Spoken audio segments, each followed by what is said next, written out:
All right. Hello, everyone. Thank you for your patience. It's 6 o'clock by my time. We'd like to go ahead and take advantage of this wonderful information that we're going to obtain tonight. Again, I want to thank all of you for being here. This is a sponsored event on behalf of Jackson, Mississippi Alumni Chapter, Delta Sigma Theta Sorority, along with other partners, Renaissance Bank, Tupelo Alumni Chapter, as well as some of the other chapters that are here. If you're representing one of the other chapters in our state or anywhere else, it would be nice to have you included in our chat. I want to again thank you. We have planned for you a wonderful event with some experts in the field. I know this is a topic that we all need some information on. So thank you for joining us.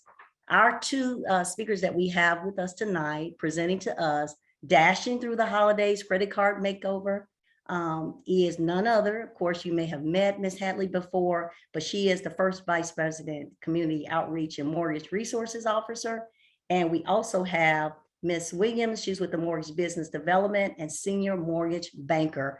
Now, this is one of these meetings we're hoping that we will all gain a lot, because if you have any burning questions, this is a time to do so. We have a full hour, so we don't want to waste any more time. We're going to dive right into this. But right before we do, I do want to recognize that our own chapter president, Ms. Handy, Gwen Handy, is on the line as well. We appreciate her. And again, just for the sake of networking, if in fact, again, you're representing other organizations, do indicate it in the chat, and you will get further instructions as to any other information that's needed prior to us getting started. So it's nothing more. I want to go ahead and lend the floor to our speakers tonight.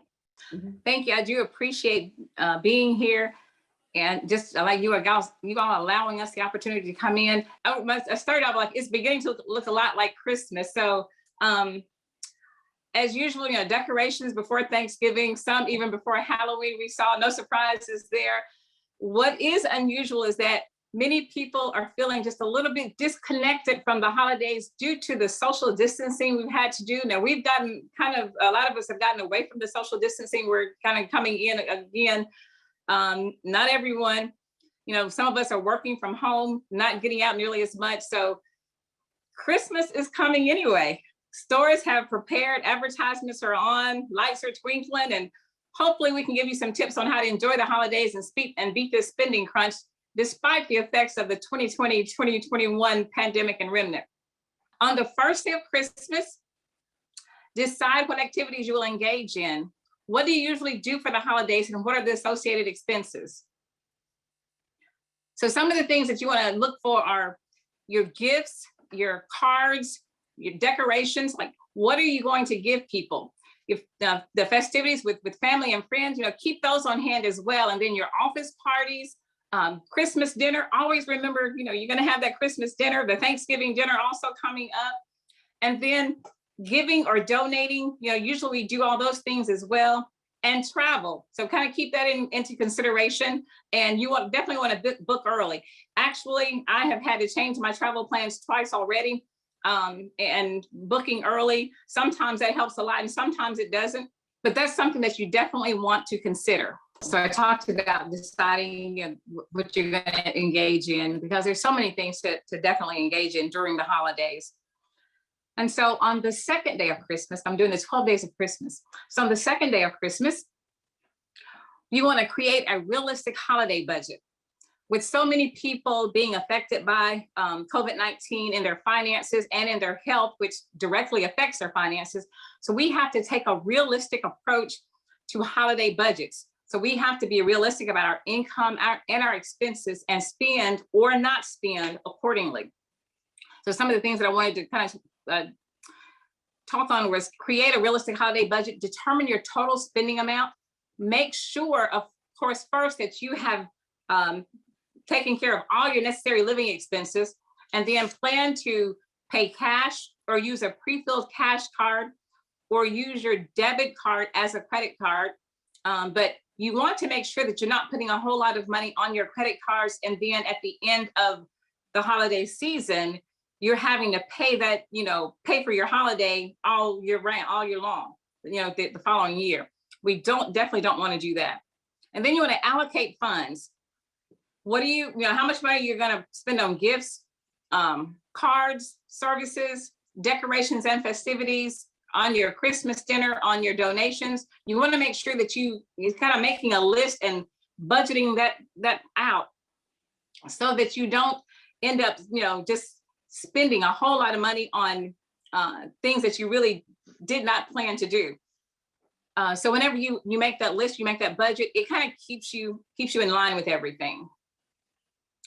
And then on the third day of Christmas, we're going to be like Santa Claus. We're going to make a list and check it twice. So who's receiving a gift from you this year? Who's been nice? Who's been naughty? And who's just been plain out nasty? So like I said, act like Santa, make a list and check it twice. The past 2 years have just been very different. We've had to make some adjustments. So you may not have extra money for the usual gifts, and that's fine. The simple fact is that can be a way out of you purchasing for someone or even for everyone.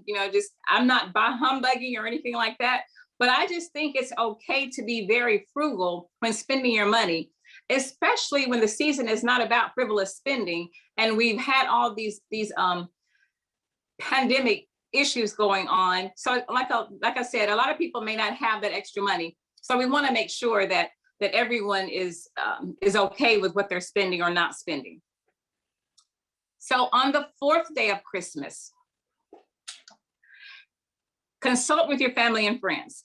So I have a big family with 5 brothers and several sisters-in-laws and grown nieces and nephews who have little ones, and even some have teens of their own. And we often have so many things going on that we make different plans from year to year. Most things we do are traditional, but gift giving among the entire group is not a tradition for us. So in the past, we have opted for no gift exchange, for Secret Santa. We pull names, you do Secret Santa, adopt a family at Christmas.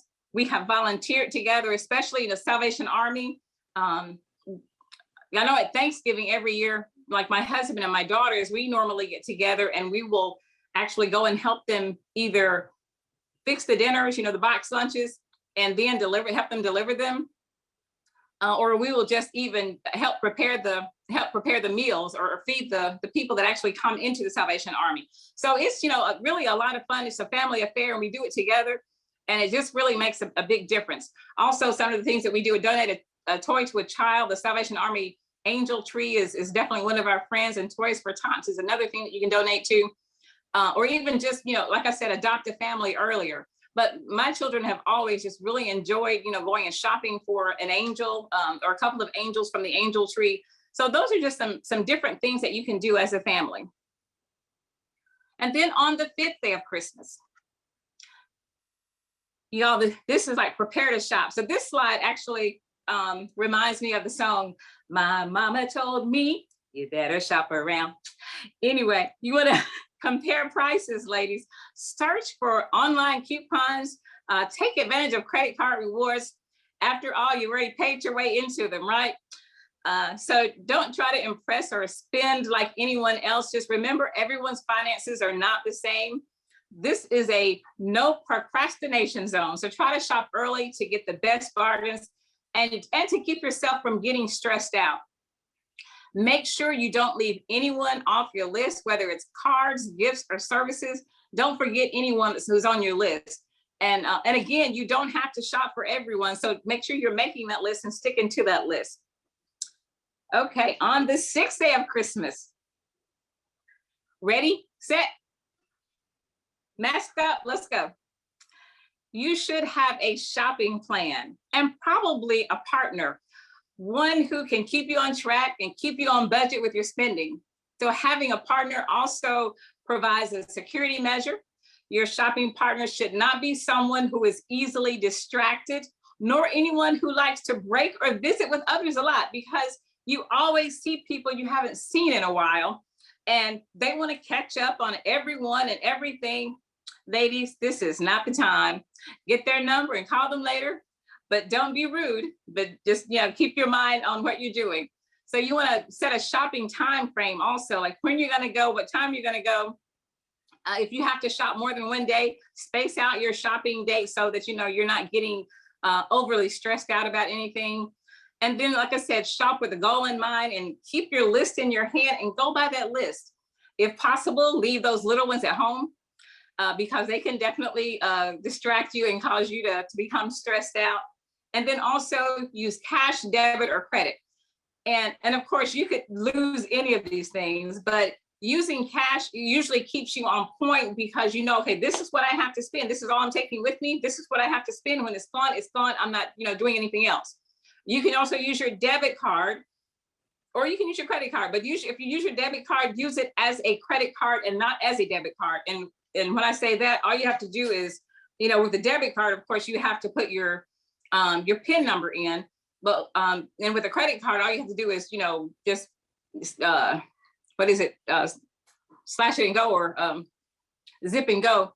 But and a lot of times with the credit card, people aren't asking you for your ID, which is really not a good thing because you want to make sure that if you're using your IDs that they want to make sure it's you. But if you use it as a credit card, if something happens, you're less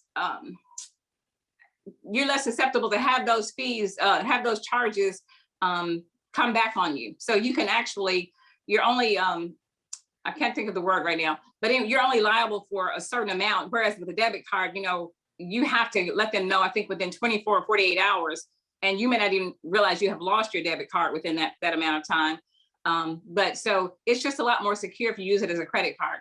And if you do use an actual credit card, you want to make sure that you can actually pay that credit card off the following month, because like I said, you don't want to have that all that credit coming back on you all that, and you're still paying on Christmas or the holidays for a whole year.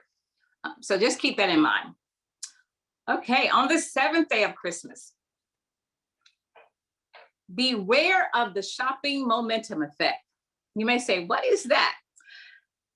The shopping momentum effect will make you stay longer than you intend to stay, make you spend more than you want to spend, and leave you feeling guilty and miserable afterwards. Resist, resist, resist. I don't know if that sounds familiar to you guys or not, but it sounds familiar to me because, it's like resist the devil and he will flee from you. But, but seriously, you want to resist impulse purchase, resist the urge to shop for yourself, which is something that I used to do all the time. I go Christmas shopping and I see things that I really want, but I'm thinking, well, I'm gonna get that for so-and-so. I'm like, oh, I really want that for myself. Resist that urge because that's just making you spend extra money. And resist the urge to use your credit card. Like I said, unless you're truly disciplined and you're gonna pay it back within the next month, because it can get you in a whole lot of debt that you don't want to be in. And then the shopping momentum effect is just, you see everything around and just really want to buy things. You may have already bought something for a person and you may decide, oh, they would like that too. And you want to buy for them something else for them. Yeah, just resist, resist, resist. Just remain disciplined. Okay, on the 8th day of Christmas. So November 26th is Black Friday. November 29th is Cyber Monday. What's the difference? They both boast about good deals on different types of goods and services. However, Cyber Monday was initially about electronics and technology-based gifts, and then those different electronic gadgets. But internet shopping allows you to shop in the comfort of your own home while wearing your pajamas and sipping on a homemade macchiato or protein shake, which is a positive. But understand, you don't have the advantage of holding and inspecting the item in your hand. You don't have the advantage of making sure the color is just right. And you don't have the advantage of taking it home on the spot to assure that it will be under the tree at Christmas. So those are some things that you really have to consider. If you're gonna shop online, don't wait, go ahead and shop now. Even I know that, like I said, Black Friday is November 26th and Cyber Monday is November 29th. But you can still get deals. I have had things coming into my inbox and in through my mailbox that they're saying, Black Friday deals right now. So, and a lot of times I have seen, Black Friday deals that, that they have already, the Black Friday deals have already, they're up, those prices already there. And then a lot of times after Black Friday, you still get the same deal a week later. So you just go ahead and shop now, especially if you see something that you really like and it's on sale, go ahead and shop now. Be aware of shipping and delivery delays because, with what's been going on this past couple of years, those delays are there. Be mindful of shipping costs, then understand your return policies and costs. Because even though you return an item, sometimes, you still may have a cost associated with that. So you want to make sure that you understand all that before you start shopping. And then also take safety precautions. You want to make sure your connections are secure. The HTTPS, make sure that that's in front of, whatever you're shopping on, like whatever site you're shopping on. So the S stands for secure. So if it's HTTP without the S, I would really suggest you not purchasing anything there. Make sure it has that HTTPS, and then you can, feel more secure about shopping. And then, like I said, I've been saying, use your debit as a credit, or if you're going to use a credit card, make sure that you're comfortable with paying it off the following month. And then also you can use a reloadable credit card, because the reloadable credit card is really not connected to you at all, except, you have money on it. Whereas a credit card has your information and a debit card has your information. But a reloadable credit card, it does not, it's not connected to any account or anything like that. So consider that as well. On the 9th day of Christmas, do y'all remember the song, It's a Family Affair? Like, it's a family affair. Dating myself, but anyway. You want to deck the halls and make decorating a family affair. Well, the Christmas holidays, they are a great time to reconnect with your family. And there are so many ways to do that. You have to take advantage of the opportunities presented to you. So decorating can be one of those opportunistic times. So if you have not decorated yet, and probably most people have not, because if you're like me, I don't decorate until the Friday after Thanksgiving. That's my decorating time. And so, but, and some people, they decorate early though. Actually, I had a friend who said that she was just going to go ahead and put her Christmas tree up even before Halloween. And I just thought, okay, girl, you were really stressed, but I like to have my tree up a long time too, though, because I really love it. So, like I said, grab the family, just make plans to decorate, and just, you want to make sure that decorating as that you're doing it, I guess, just in good fashion. You can create ornaments from ordinary things. If you don't have a lot of ornaments, just create your ornaments. Visit the DIY YouTube sites for ideas. And I know what is the trying to think of that site, Pinterest. Pinterest has a lot of great ideas. So use what you have around the house and include the family in your decorating, like I said. And I know that we usually, we have pretty much the same decorations from year to year. One thing we do sometimes is actually just change the color of the balls in our Christmas tree and the ribbons and stuff. And so that makes it look a little different. But of course, like I said, with these couple of years going on, a lot of people may not have that, the advantage of purchasing things to help decorate. So just, kind of use what you have around the house. And you guys, if you want to, put in the chat, like some special things that you do for decorating and for, family time with during the holidays, feel free to put that in the chat. Okay, let's go to the 10th day of Christmas. On the 10th day of Christmas, you want to make time again for family fun. This is a good year again to make family holiday memories with festivities. Find out who has those hidden talents. Some things you can do together, include the Create Fun Holiday, Arts and Crafts Friendly Competition, the Zoom with family and friends. A lot of people have done the Zooms with their family and friends, they can't be there, can't come in on the holidays. And so they just Zoom with their family and friends. Have a Christmas song sing-along. We always enjoy that. Reminisce on past Christmases. And then play Dirty Santa, but play it using practical items. Like one year we played Dirty Santa with my family, but we said, okay, we're gonna get practical gifts. So we got stuff like tissue and soap and you can get disinfectant spray, but we got things that people really needed. And it was a lot of fun because everybody was trying to take, I think it was like, there was some type of washing. It may have been the game that everyone loves. Everybody's trying to take the game. So So it's just a whole lot of fun. And it's also items that you really, that you can really use. And I see someone said they let their young nephews put the tree up. And so see, that's a good idea too, because again, that's getting the family involved, and they really like it whenever they can, when people can actually help out. So I just think it's so much fun whenever you do things like that. Let's go to the 11th day of Christmas. On the 11th day of Christmas, prepare and shop early for holiday dining. Now that is one of the biggest things about the holidays that people love. Those family dinners. So most family have traditional foods that they prepare, the turkey, dressing, the giblet gravy, the ham, sweet potatoes, greens, cranberry sauce, potato salad, Cool Whip fruit salad, pecan and sweet potato pies. That's some of the things that my family have. So we usually have enough food for 3 different dinners at Thanksgiving, and then again at Christmas as well. But I think that's traditional for most big families, because usually family is coming from out of town and everyone has their favorite dish. And so you just do a whole lot of cooking.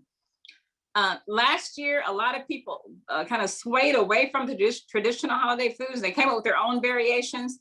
And some of the comments that I've read about were that it was less expensive the way they did it. It was less time consuming, less stressful, and it was a welcome change. So, Christmas dinner does not have to be traditional. You can do whatever you want to with it. But for me, I love the traditional Christmas dinner. So we're probably just can continue to have that. So what is the best way to prepare and keep your time allotted and your expenses down? You make a list and you shop early. So you make a list of the dishes you want to prepare. You list the ingredients needed for those recipes. I always peruse the pantry to see what's there, because I don't want to purchase things that I already have at home, and I've done that a lot. So I try to make sure now that I go through and I look to see what I have so that I don't duplicate. And then plan your shopping trip, and again, go early, shop on a mission, and stick to your list. You can also share dinner expenses and the duties with others, like bring a dish. We do that all the time.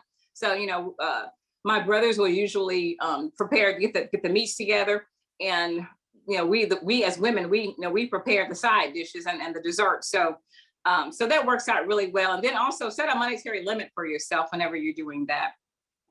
Okay, on the 12th day of Christmas, we're coming to an end. This is the most important tip and family share of all. This is to teach your children about giving. The story of God's gift to the entire world, no greater gift, no greater love, the true message of the holidays. You want to explain the ultimate gift of Christmas, examine or emphasize the true meaning of Christmas, teach them to give to others who are less fortunate. And honestly, whenever they do things like that, it really does make them feel good. You want to set realistic expectations for their gifts. You can set a budget for them and gift within your budget. Allow them to make a short list. Because I know a lot of times we'll ask our kids, what do you want for Christmas? What do you want for Christmas? And sometimes we end up giving them like everything on their list. I mean, they make a long list and end up giving them everything on their list. And we feel guilty if we don't gift them, what they've requested, but don't feel guilty about that. But, just kind of explain to them, the real meaning of Christmas, and then just tell them, we'll make a short list and we'll try to see if we can get what's on that short list. And of course, if they still believe in Santa, you can just let them know, okay, well, we'll see if we can talk to Santa and he can get what's on that short list. But like I said, don't feel guilty if you can't get everything that's on their list. But again, teach them that it's more about giving than receiving. And then on the day after Christmas, I gave this gift to me and account full of New Year's money. Yay! Christmas is not an emergency nor a surprise. What day does Christmas come on? December 25th, every year like clockwork. So it's not an emergency, it's not a surprise. Plan for it, always plan for it.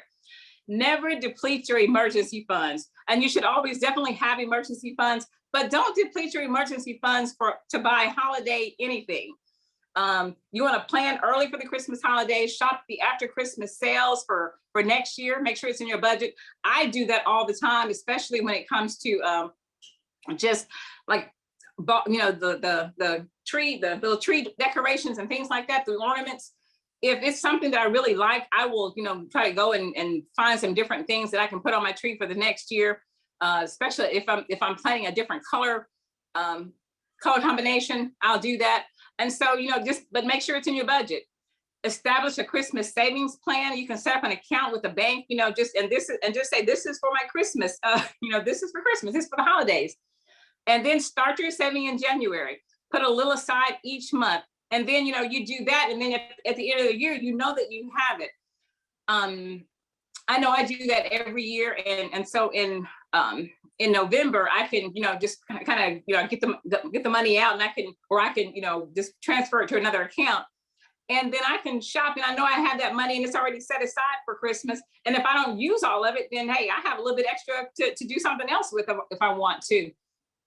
And then you'll want to just enjoy the holidays, because once you plan for the holidays and you have that money set aside for it, then it's just so much more, so much more fun, so much enjoyable to know that you're not having to come back and have to pay for it the entire year.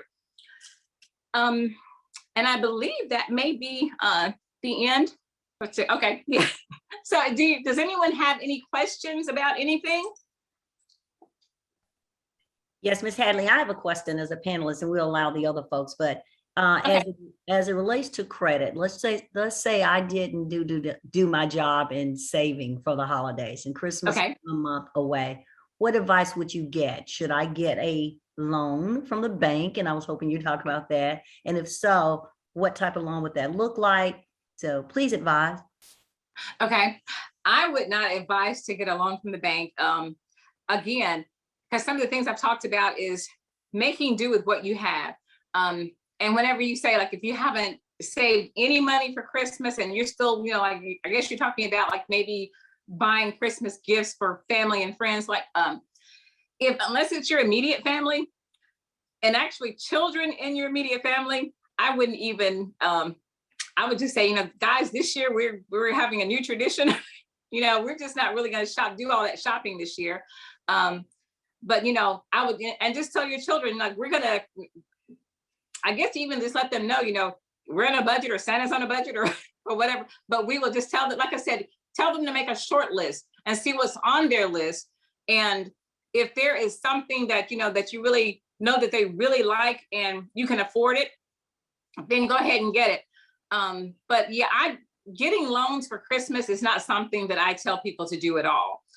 If you have a savings, and I tell people don't deplete their savings account either.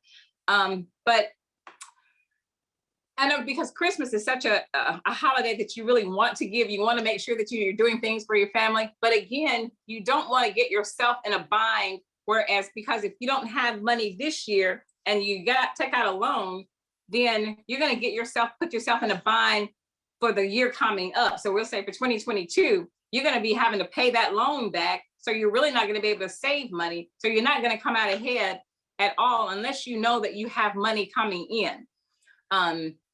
Like, say, your income tax return or something like that.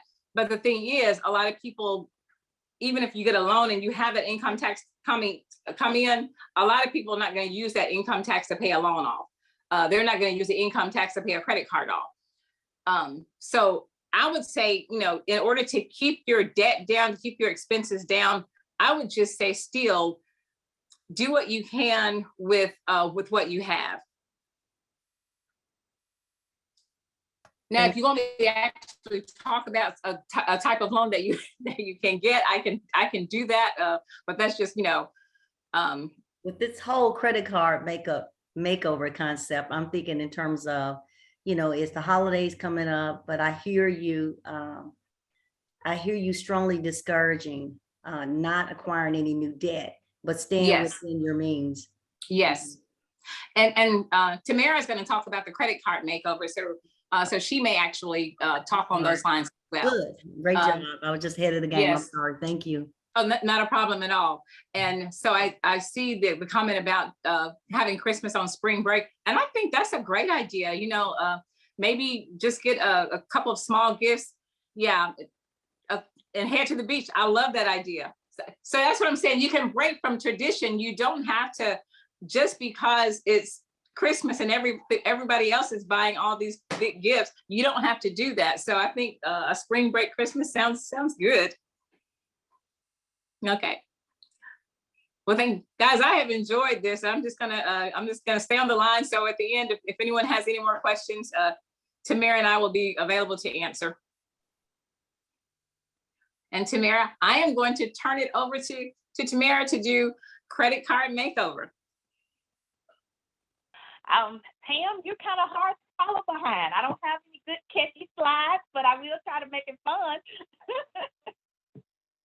The first thing I want to talk about, like you said, the holidays is always great. And it has been a tough 2 years being on social distancing and in the house and not being able to congregate with family and friends. So I believe that this year, since the pandemic, we just kind of lowered a little bit, that everybody may want to kind of turn up a little bit. So when we do this, we want to do this very wisely and responsible. The first thing I want to talk about choosing a credit card. I know it's a lot of offers out there. I think right now the going thing is the 0% APR or interest rate, that introductory or that teaser rate is going on now for about anywhere from 18 to 24 months. You can find a credit card that offers the 0% interest rate right now. But some of the things I want you guys to understand when selecting a credit card, one of the things that I would recommend, if you're looking for a card, apply for one that you know that kind of will accept an approval, or you can get an approval based on your credit range. It's always good to know your credit score, because sometimes they may tell you, if you go to sites like NerdWallet, it'll tell you specific cards that fit from anywhere from a 620 to 640. You have a better chance of getting approved. You also it'll tell you you've got a 650 or above. This is the card that's right for you. So before you just go out and apply for credit cards, do your research. Know which card that you probably, more than likely, without a doubt, will be approved for. So as I was saying, know your options. Try to get a card that has a 0% introductory rate. And then the importance of utilizing that will be to pay that off within that time frame. If they tell you 12 months, 0 interest, pay it off in 12 months. Later on, I'm going to give you a kind of little math on how that looks and works. Also, a lot of things that I kind of look for with the credit card is reward programs. I know a lot of times department stores, they will offer you 15% if you apply, or 20% off the next your outfit or purchase. Try your best to resist the temptation. I know I'm a couponer. It's very hard. It's attractive to say, oh, I'm going to pay 15% and I'm going to put this good $200 on here and I'm going to try to pay it off next month. Next thing you know, sometimes next month turns into the next month and the next month. And I'm going to show you how a simple purchase of $2,500, since we're talking about, the holidays, and how it can easily turn into a 30-year repayment if you only using and paying back your minimum payment. Okay, I'm sorry. So definitely you want, when selecting a credit card, you definitely want to pay attention to whether or not they charge for the credit card. Sometimes credit card companies say, I'm going to charge an annual fee. And that annual fee can range from anywhere from $50 all the way up to $200. But the thing about that annual fee, you will be charged that fee regardless of if you use that card. So in your mind, you paid that card off, you're no longer worried about it. But then, hey, the year turns around, you got a $200 charge you really not thinking about because you don't have a balance on that card anymore. But guess what? Now you have that $200 charge. You forgot about the card. You didn't realize they charged you. It could result into a 30-day late on your credit report. So always, if you can, try to get a credit card without that annual fee. When we're using our credit cards, we want to make sure we're using them wisely. Some of the things you may hear out in there, keep it under 20% of your credit card credit card limit, or keep it under 30%. Well, I look at it more restrictive, and it's a case-by-case basis. So I say we should follow the 20-10 rule. And the 20-10 rule is you're going to take 20% of your annual net income, what you bring home. It's opposite of what you've heard in the past, because if you take your gross and try to do it, that's money you don't ever see. Because whoever Miss FICA is, she loves her money. She's going to take it out of your payroll and your insurance and all of that. So you want to actually do your calculations based off of what you actually bringing home. So simple math, we're going to say, because of my old brain, we're going to take $1,200 and we're going to multiply. Let's say you get $1,200 a month. That's what you net, you bring that home. Times 12 comes out to be like $14,400. If we do 20% of that, that means at no time would I recommend that your credit card balances, total credit card usage with all your credit cards should ever exceed $2,880, which means a monthly balance of $240 every month. You should not exceed that, because if you do, you're running the risk of getting into a financial situation that you'll find yourself trying to get loans to pay this one off, or you're using one credit card just to pay off the other. So kind of be mindful of that. Like Pam mentioned, if try to pay your credit cards off in full, because if you don't pay them off in full within the end of that billing cycle, you are looking at interest being charged. So if you're making the only thing you're making is the monthly payment. So just say that you currently have a credit card balance of $2,500. You have, let's say, the average credit card interest rate, APR, is about 18.9%. So you're going to take that, and your minimum payment is usually, say, 2% of whatever your balance is. So we have $2,500 times our 2%. That means our minimum payment will be $50. If you only make your minimum payment on a credit card balance of $2,500, it would take you 30 or more years to pay that $2,500 off. And in that 30 years, you will then have paid them back $9,600 and some odd dollars. So it almost makes that nice little Gucci purse not so nice anymore. So we got to be mindful of what we're doing and what it's costing us. Because everything looks good when they tell us, oh, you can just charge it, girl. But you got to realize that nice Xbox that might have cost $250 back then, is it really worth $9,600 30 years later? Absolutely not. Absolutely not. And some other things that we want to be mindful of, if you can, try to not use more than 1 to 2 credit cards at a time, is my personal recommendation. And I'll say professionally as well, because like I said previously, we get into the habit of, with the department store cards, we want to make sure we benefit from those discounts. But if you have a major credit card and it's set up on a reward program that you're interested in, just like our young lady who said that she wants to take her daughter to the beach. Say if she has a major credit card with Capital One, and the reward program that they may have that she chose would be, travel and activities. So she will earn points with her purchase towards hotel stays, flights. So if you're using your credit card, your major credit cards that way, you can actually pay for your vacation itself if you use them wisely. So you're going to take your points to pay to get your free hotel. So but keep that in mind. If you use a department store card and your major credit card, now you're running into the risk of being over budget. So you still have to pay for that vacation. So we like freebies, so make sure that we're using our credit cards and our financials the correct way so we can get the big freebie in the end. And try to avoid using cash advance. It's easy. All the cards come with cash advance, anywhere from $100 to some of them go all the way up to whatever your limit is. But with cash advance, the interest rate and the APR is always going to be much higher than the interest rate of just charging credit. So if you can, stay away from the cash advances at all times. And then also keep in mind of what your credit limit is.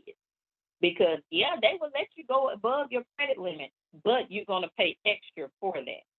So there again, there's the surprise fees and interest that they're tacking on. They're gonna charge you $25 for your over the limit fee, plus a separate interest over the limit portion, plus the regular interest that they charge you anyway. So now we already at 30 years and we don't pay them back $9,600. But if we add $1,000 cash advance to that, believe it or not, it doubles almost, and you'll be able to pay them back $17,000 on $1,000 cash advance. And that's with your purchase that you made of $2,500. So technically, you only spent $3,500 of their good money, but they gonna want you to pay them $17,000 back. And another thing I was gonna say, with the interest rates and the teaser rates being 0 at this time, just say you take that same $2,500 balance and you set your goal to pay it off in 12 months, because that's when your teaser rate expires, or that 0% interest rate expires. You'll be making a monthly payment of $208. And if you recall, I was saying that your balance should never exceed $240 if your take home or bring home is $1,200. So now you actually can make your payment of $208 and still have a little savings to put back in your savings account, and you should be able to pay that credit card off in 12 months. And the same scenario if you stretch it out, because like I said, there are some cards that have a 24-month 0% interest rate. You can do the same with that as well. So just be mindful of what you're signing up for, what you're making a commitment for. Know the ins and outs. I think it's always easy to get out there and be excited about getting approved, and we kind of overspend in that excitement. But just to try to keep, like Pam said, know what you're going in to buy, have a plan. And I also want to touch bases a little bit about the different types of credit cards. You know, you have your secured card and you have your unsecured card. Your secured card is where you put the money up. So you say, hey, your credit limit is going to be whatever you give to that card. If you have $200, you put it on your secured card. It's the advantage of that is not going to let you swipe 201. At 200, you're done. But then the unsecured card, which we would all prefer to get, is when they give you, and they trust, the company itself trusts you with their money to say you're pre-approved for the $2,500, and you go from there. But I had one more thing I wanted to highlight. Give me 1 second. I'm sorry. So just like I said, be mindful of our purchases through the holidays, because what we purchase, and we know everything is a trend now. So just because we purchased something in 2021, that does not mean we want to be paying for that item in 2031, because the trend is no longer there. Any questions about the credit cards and what we want to look for? Ms. Williams, we have one question and answer session. Okay. I heard nothing about the interest in manufacturing in college. Let's see. Yes, I remember the Discover card in college too. I tell you, what we did for a T-shirt back then, because they was giving out free T-shirts if you would apply. Yeah, we have one from Ms. Shawn Smith. It says, which she stated, I'm trying to improve my credit score, but I'm having a difficult time increasing my credit score. I've reached a fair credit rating according to Credit Karma, and I don't want or need to borrow any money. What different methods can I use to push through the credit plateau that I seem to be in? Okay, one of the things that I know you said you don't want to borrow money, but believe it or not, with the credit, to get your credit scores up, it's a catch-22. Your credit score and your credit score is made up of several factors. One, your installment loans and your revolving. The revolving portion of your credit report or your credit score is what generates your credit score. So it's almost, I'm not gonna say impossible, but you'll have a difficulty road if you don't have some type of revolving credit. That could be secured or unsecured. So I know even from my dad, he just despised credit cards. He despised charging, but his daughter did not get that gene. I'm hoping it grows on me. But with that being said, one of the not knowing the actual, not seeing your credit report in front of me is going to be difficult to give you personalized information on how to increase your score. But I would recommend for you to possibly get a secured credit card and to use it mindfully instead of getting it unsecured. And also, let me just add this as well. If you have if you have built a savings account up, if you will, and I'm like Tamara says, you know, with you saying you don't want to go into debt or get any more credit, it is going to be hard to build it up. And we are not credit counselors, but just kind of giving some suggestions. But if you have a savings account, if you will just maybe borrow against your savings account, and what you can do is, say if you borrow $1,000 against your savings account, you can put that $1,000 that you borrowed back into another savings account or back into that same savings account. And what you can do is actually have the loan officer set you up where the money is coming, the money for that payment is coming out of the money that you just borrowed. So that way you're really not going into debt, but whenever they see it on the credit report, it is a loan. So, and because you're getting it from a bank, then banks weigh heavy whenever you're trying, especially when you're trying to build your credit up. If you have credit with the bank, it weighs heavy. And so it's going to build it up quicker than if you just have a department store card or just a regular credit card. So you can do that. And that way you're not really, you are going into debt, but the debt is being paid off by the same, money that you borrowed. So that so you're not really skipping a beat at all. You're not having to, now there is going to be just a little bit of interest that is going to be extra that you're paying, but because you're borrowing it against your savings account, that interest is going to be very minimal. So to me, I think that would be a very good solution to what you're saying, what you're asking. That is a good option, Pam. And just to piggyback off that, just say if you was in the market to purchase a home, because you borrowed your own money, we would not count that as a repayment or a debt against you because it's secured by your own funds. So it wouldn't affect your debt to income, as you may hear a lot of in the mortgage world.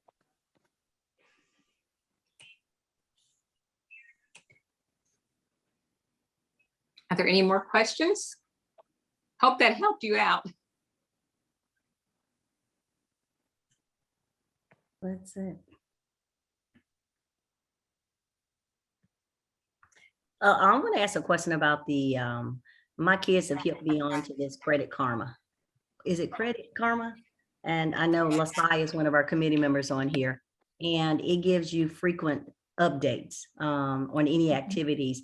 Do you all recommend any kind of services like that in order to maintain or keep up with your credit? I do. I recommend Credit Karma to keep up with the activity on your credit report. Mm-hmm. It's good to let you know when a new inquiry has hit, when something's been paid off, but the actual scores that are reported by Credit Karma, they are not accurate at all. Right. But definitely use the part. They're excellent with letting you know if a collection has hit, a late payment, or when you're paying things off on time. But don't rely on that credit score. Yeah. Thank you for that. I would say the exact same thing. Yes.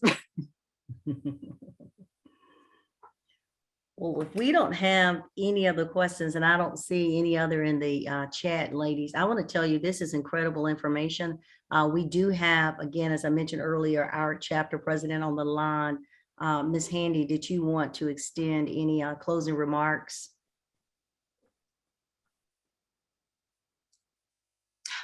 Okay, I see a question. How often should you check your credit?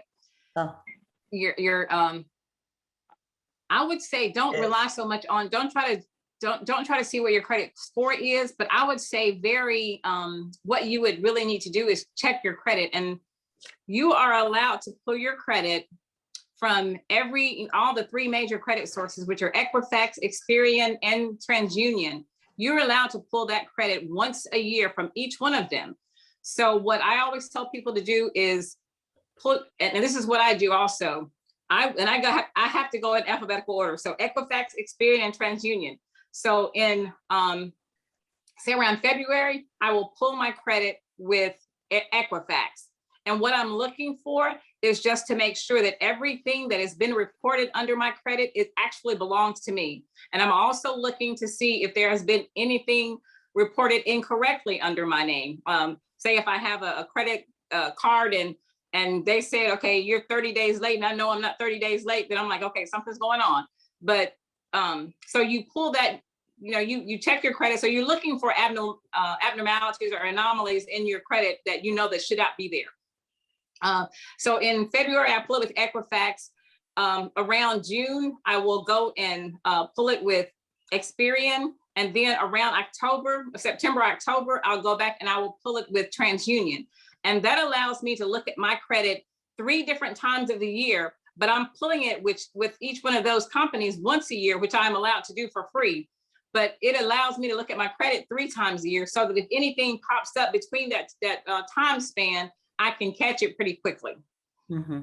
So yes, I would suggest you pull it 3 times a year. Now, if you're planning on like purchasing a house or something very soon and you haven't checked your credit, then I would say go ahead and pull all 3, at least 2 of them anyway, just to kind of see what's there.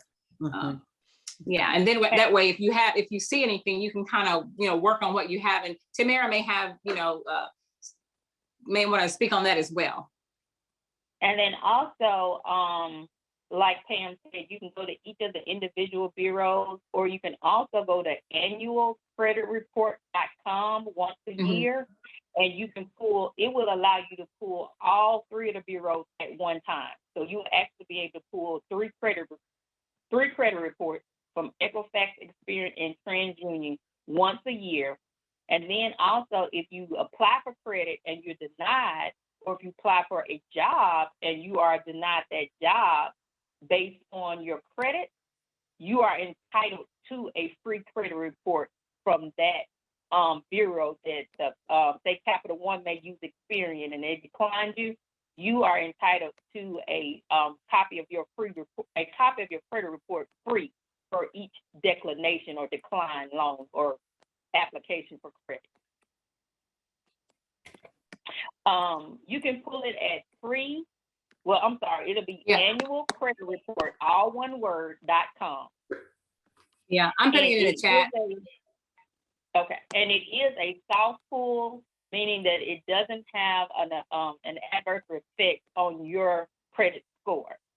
And then it's also, you can do the annual, I believe it's annual free credit score, and it's supposed to pull your FICO score if you, but certain credit cards, like Capital One, they actually have your credit. You can get your free credit score through them as well, and it does not affect your score.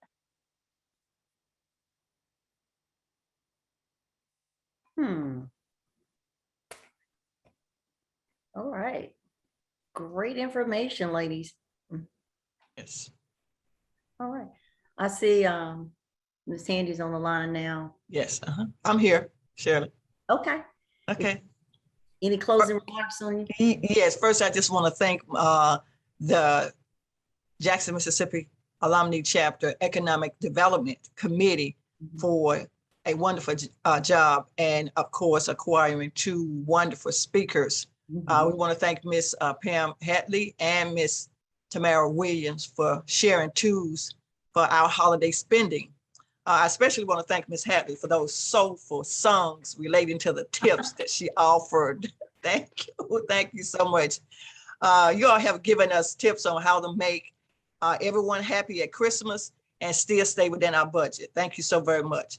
I took special attention to day 7, beware of the shopping momentum effect, that impulse, because even though we have 30 sweaters up in our closet, if we go to a Macy's, a Belks, and we see this red sweater, green sweater, we still want to get it and everything. And we haven't worn the one from last year now and everything. We was in COVID, so the clothes that we bought last year, we have not worn all of them yet, but we still want to buy that sweater. And of course, day 12 stuck out to me, teaching our children about giving, the real meaning of Christmas. And I think that's old school. We may need to get back to that instead of giving our children everything that they want and just giving some things that they really need. Miss William, I want to say I'm 64 years old, and I've been working since I'm about maybe 12, 13, or 14 years old. And I'm still trying to find out who Miss Fiker is, because she taking my money. So, so I'm still, all these years I've been working, I'm still trying to find out who she is and where my money going to, okay?